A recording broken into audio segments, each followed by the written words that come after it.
और समय सब कुछ तय है, लेकिन चेहरे पर सियासी सस्पेंस अब भी बरकरार है। कैसी होगी सीएम हेमंत की नई टीम और किन चेहरों को मिल सकती है जगह, देखिए हमारे इस रिपोर्ट के जरिए।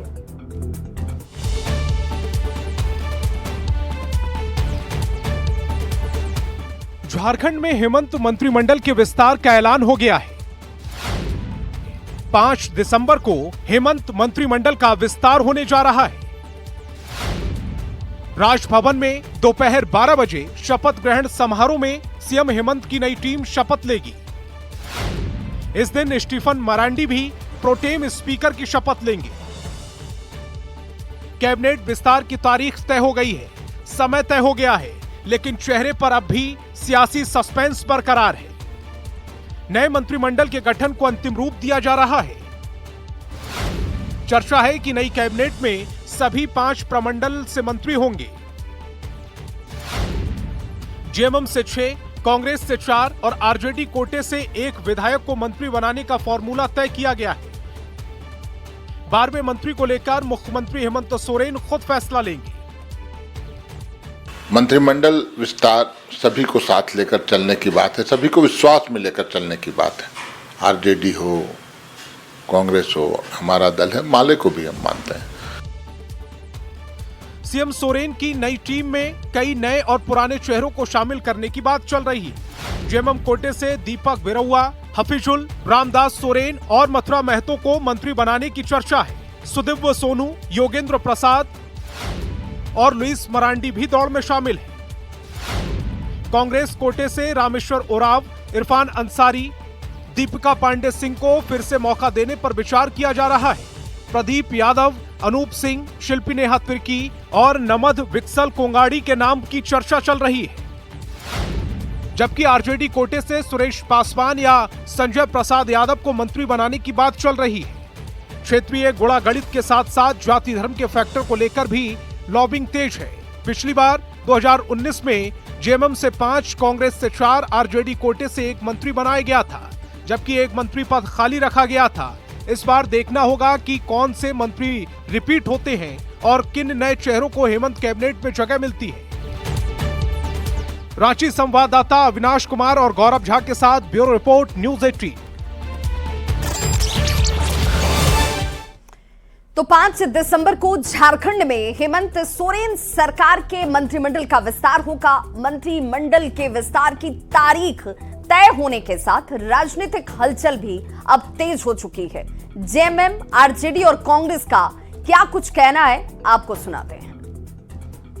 आज तक मालूम है, क्योंकि मेरे साथ जो बातचीत हुई है माले के राष्ट्रीय महासचिव से, तो उन्होंने कहा कि हम सत्ता के साथ हैं, लेकिन संघर्ष भी हमारा जारी रहेगा, इसलिए रास्ता भी हम नहीं छोड़ेंगे और सदन में भी आपके साथ रहेंगे। तो संभवतः वो सरकार में प्रत्यक्ष तौर पर शामिल नहीं होंगे, लेकिन नीति निर्धारण और योजनाओं में उनकी राय जरूर ली जाएगी। कयास पर पूर्ण विराम लग चुका है। 5 तारीख को कैबिनेट का विस्तार होगा और उस कैबिनेट के विस्तार में कांग्रेस कोटे के भी मंत्री सम्मिलित होंगे और मंत्रिपरिषद लगभग उस दिन 5 तारीख को कंप्लीट हो जाएगी। इंडिया गठबंधन का जो सरकार बना है, इसमें शपथ ग्रहण समारोह होगा, तो उसमें राजद की ओर से जितने भी लोग हैं सब लोग शरीक होंगे और जिनको जो जिम्मेवारी मिलेगा वो निभाने का काम करेंगे। और अब बात झारखंड में आलू किल्लत की। तो झारखंड में आलू की कीमत और किल्लत पर बवाल मचा है। पश्चिम बंगाल से आलू नहीं आने की वजह से दाम लगातार बढ़ रहे हैं, जिससे आम जनता की जेब पर इसका बोझ है। हेमंत सरकार बातचीत का आश्वासन दे रही है और उधर है ममता बनर्जी के तेवर नरम पड़ते नजर नहीं आ रहे।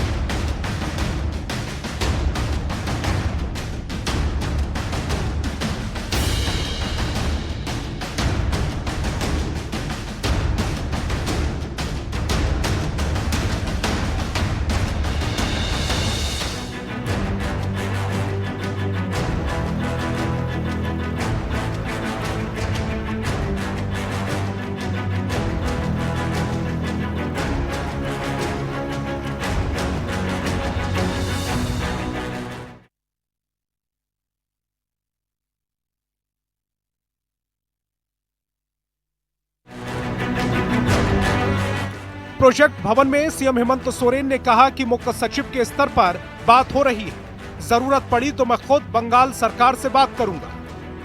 पर ममता बनर्जी हैं कि रुकने का नाम नहीं ले रही। सोमवार को ममता बनर्जी ने विधानसभा में आलू की किल्लत और बढ़ती कीमतों का मुद्दा उठाया और कहा कि फिलहाल आलू का अंतर्राज्यीय व्यापार पर रोक जारी रहेगी। बंगाल सरकार और मुख्यमंत्री कार्यालय को अंधेरे में रखकर आलू प्याज दूसरे राज्यों में भेजा जा रहा है। मुनाफाखोरों की वजह से राज्य में आलू की किल्लत है। आलू प्याज दूसरे राज्यों में भेजे जाने से पहले बंगाल को प्राथमिकता दी जाए। ममता बनर्जी की नाराजगी के कारण झारखंड में आलू की कीमत बढ़ती जा रही है। आम आदमी की जेब पर असर पड़ रहा है। मंगलवार को मामले की गूंज संसद में सुनाई दी। हजारीबाग से बीजेपी सांसद मनीष जायसवाल ने लोकसभा में इस मुद्दे को उठाया और कहा कि बंगाल सरकार की नीतियों के कारण झारखंड में आलू की कीमतों में अप्रत्याशित वृद्धि हो रही है। ये जो इंटर स्टेट ट्रेड है और अगर उत्पादन कम है तो जो प्राइस का जो संतुलन है वो पूरे देश में एक बराबर बना रहे, इसके लिए केंद्र का हस्तक्षेप जरूरी हो गया। अध्यक्ष महोदय, एक ओर हेमंत सरकार बातचीत का भरोसा दे रही है तो दूसरी ओर बंगाल सरकार ने टास्क फोर्स को दूसरे राज्यों में भेजे जा रहे आलू पर नजर रखने के निर्देश दिए। लिहाजा ये देखना होगा कि आलू पर सियासी संग्राम कब थमता है और कब लोगों को राहत मिलती है। रांची संवाददाता गौरव झा के साथ ब्यूरो रिपोर्ट, न्यूज़ 18। और बड़ी खबर रांची से, जहां पर पूर्व मंत्री आलमगीर आलम को एक बड़ा झटका लगा है। आलमगीर आलम की जमानत याचिका खारिज हो गई है। आलमगीर आलम की याचिका पर कल पूरी हुई थी सुनवाई और इंतजार था कि शायद राहत मिल जाए, लेकिन ऐसा कुछ हुआ नहीं। रांची की विशेष अदालत ने आज फैसले को सुनाया। मनी लॉन्ड्रिंग केस में आलमगीर आलम, आपको बताते चले, इस वक्त जेल में हैं और जिस जमानत की उम्मीद वो रखे हुए थे वहां उन्हें बड़ा झटका लगा है।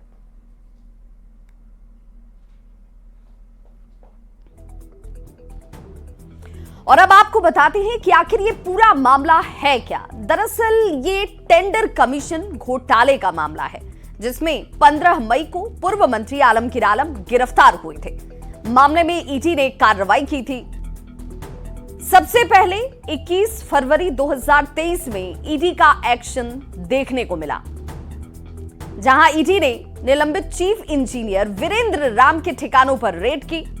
रेड के बाद निलंबित चीफ इंजीनियर वीरेंद्र को गिरफ्तार कर लिया गया और इसके बाद 6 और 7 मई 2024 को मामले में दूसरी कार्रवाई होती है, जहां आलमगीर के ओएसडी संजीव लाल के ठिकानों पर रेड की गई। ओएसडी के नौकर जहांगीर के ठिकाने पर रेड होती है और जहांगीर के ठिकाने से ही 32 करोड़ रुपए कैश बरामद हुए, जिसके बाद पूर्व मंत्री आलमगीर आलम रडार पर आ गए। 2 दिनों तक आलमगीर आलम से पूछताछ होती है और 15 मई को पूर्व मंत्री आलमगीर आलम को गिरफ्तार कर लिया गया। ईडी ने टेंडर कमीशन घोटाले में उन्हें अरेस्ट किया है।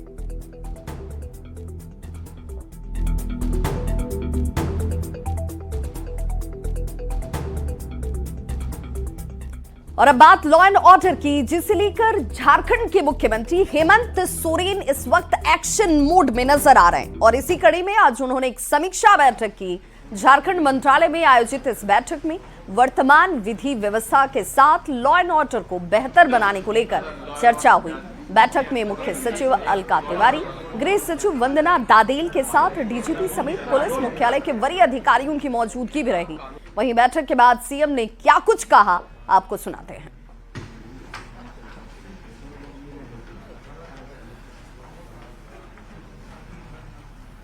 राज्य में पुलिसिंग व्यवस्था कैसी है, कैसी होनी चाहिए, क्या क्या काम इनके जिम्मे है, उस काम को मजबूती से करें, ईमानदारी से करें और राज्य की जनता की जो सेवा की जिम्मेवारी है उस जिम्मेवारी का निर्वहन करें। भारत के प्रथम राष्ट्रपति देश रत्न डॉक्टर राजेंद्र प्रसाद की 140वीं जयंती के मौके पर उन्हें याद किया गया। राजेंद्र चौक के पास उनकी प्रतिमा स्थल पर आयोजित राजकीय समारोह में राज्यपाल संतोष कुमार गंगवार और सीएम हेमंत सोरेन ने उन्हें नमन किया और उनकी प्रतिमा पर माल्यार्पण कर उन्हें श्रद्धांजलि अर्पित की।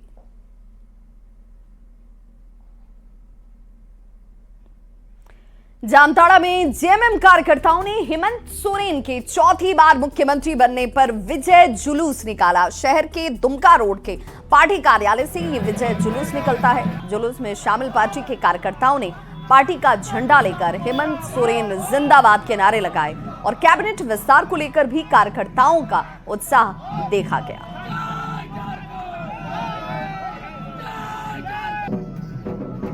तो बहुत कुछ कर रहे, उनके कहने से कुछ नहीं। भाजपा जो केंद्र सरकार जो हमारा इतना बड़ा रकम जो रॉयल्टी का है 136 तो इनको रिलीज कर देना तो पूरा झारखंड में इस तरह का 50 साल कंटिन्यू 2500 नहीं 5000 करके मैया सम्मान योजना दिया जा सकता है।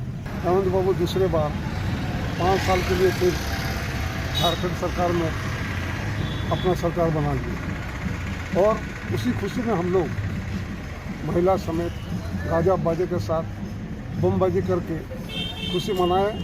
दूसरी खुशी और मनाने वाले हैं जब हमारे यहाँ के विधायक मंत्री बन के आएंगे।